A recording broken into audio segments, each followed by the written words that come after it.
With less than 3 months until we reach the Article 50 deadline, there can be no more hiding and no more running away. This issue will define Britain's future and should not be decided by the internal machinations of the Conservative Party. This House and this country deserve much better. A month ago, the Prime Minister shamefully pulled the meaningful vote, promising to do everything possible to secure assurances from the EU on the temporary nature of the backstop. Now the time has come for the Prime Minister to tell the House exactly what legal assurances have been given by EU leaders. She achieved nothing at the December summit, and now surely she has plenty to update us on. And whilst I'm delighted to see the Brexit Secretary here, it's the Prime Minister who should be here to answer these questions. The Prime Minister suggested a breakthrough had been secured last week, and the issue, Mr. Speaker, is that she's not here because she's busy promoting Project Fear. It's all hot air. There seems to be confusion over exactly what the Prime Minister is demanding from the EU. The Leader of the House promised legal reassurances. Yesterday, the Prime Minister told the BBC we're not asking for anything new.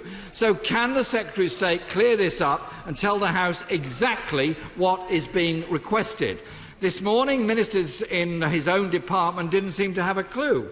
When asked what the PM was demanding, the Brexit minister had to concede he didn't know. But he reassured the whole world by saying that he was an important person. So that's all right. Mr. Speaker, I fear the reason why so many of her cabinet are in the dark is because there is nothing to know. And if this is the case, what guarantees do we have from the Secretary of State that, faced with yet another humiliating defeat, the Prime Minister won't just run away?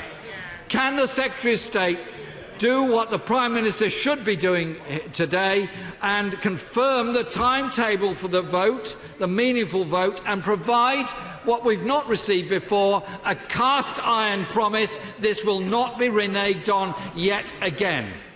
The government is trying to run down the clock in an attempt to blackmail this House and the country into supporting a botched deal.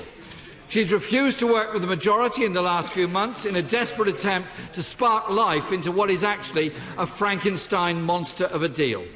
We're now told if we don't support it, the government is prepared to push our whole economy off a cliff edge.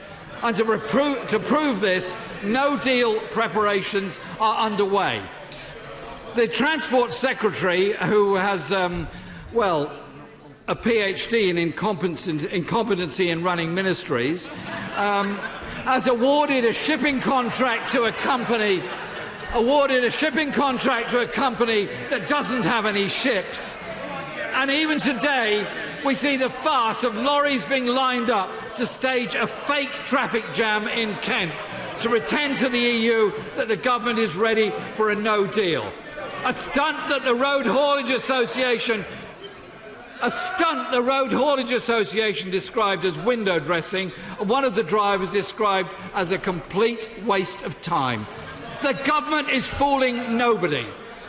These shambolic preparations are too little too late.